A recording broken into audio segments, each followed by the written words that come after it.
శేఖర్ కమ్ముల సినిమాలంటే యూత్ ని ఎంతగా ఆకట్టుకుంటాయో ప్రత్యేకంగా చెప్పనక్కర్లేదు. ఎటువంటి స్టార్స్ లేకుండా కొత్త వాళ్ళతో సినిమాను తెరకెక్కించి హిట్ కొట్టగలిగే సత్తా ఉన్న దర్శకుడు.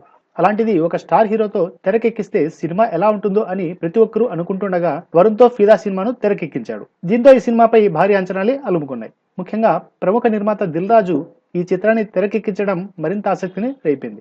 శేఖర్ కమ్ముల స్టైల్లో ఉన్న ఫిదా చిత్రం ఈ రోజు ప్రేక్షకుల ముందుకు వచ్చింది. అయితే ఈ చిత్రం ముందుగా ప్రీమియర్ షో అమెరికాలో ప్రదర్శితమైంది. ఇక అక్కడి ప్రేక్షకులను ఈ చిత్రం బాగానే ఆకట్టుకున్నట్లు కనిపిస్తుంది. ఫిదా మూవీతో ఎప్పటిలాగానే శేఖర్ కమ్ముల తన దర్శకత్వ ప్రతిభతో ఆకట్టుకున్నాడు. ముఖ్యంగా సాయి పల్లవి తన నటనతో, తెలంగాణ యాసతో ప్రేక్షకులను పూర్తిగా తన వైపు తిప్పుకుందనే చెప్పాలి. వరుణ్తో ఆమె కెమిస్ట్రీ ఈ చిత్రానికి ప్రధాన బలం. ఇక వరుణ్ని కూడా దర్శకుడు ఒక ఎన్ఆర్ఐగా చాలా బాగా చూపించాడు.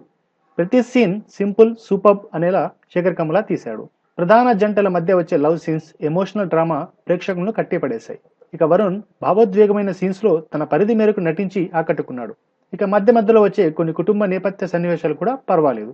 ఫస్ట్ హాఫ్ లో లీడ్ పేర్ మధ్య ఎక్కువగా రొమాంటిక్ సీన్స్ ఆకట్టుకునగా, సెకండ్ హాఫ్ క్లైమాక్స్ లో వచ్చే ఎమోషనల్ సీన్స్ చిత్రానికి ప్లస్ పాయింట్స్. అలాగే పాటల చిత్రీకరణ కూడా ఆడియన్స్ ని మెప్పిస్తుంది. అయితే అక్కడక్కడ కొన్ని చోట్ల కథ ఫ్లాట్ గా సాగిపోయినట్లు అనిపిస్తుంది. కొన్ని సీన్స్ లో నెమ్మదత్వం కొందరిని ఆకట్టుకోకపోవచ్చు. అయితే పూర్తి లవ్, రొమాన్స్ గా తెరకెక్కిన ఈ చిత్రం మాస్ ఆడియన్స్ ని ఎంతగా ఆకట్టుకుంటుందో చూడాలి. ఈ చిత్రానికి మా ఛానల్ ఇస్తున్న రేటింగ్ 3.5/5. సో తప్పక ఈ మూవీని వాచ్ చేయొచ్చు. ఈ వీడియో మీకు నచ్చినట్టయితే లైక్ ఇవ్వండి, మీ ఫ్రెండ్స్ కు షేర్ చేయండి. ఇంకా ఇలాంటి లేటెస్ట్ అప్డేట్స్ కోసం మా ఛానల్ ని సబ్స్క్రైబ్ చేసుకోవడం మర్చిపోకండి.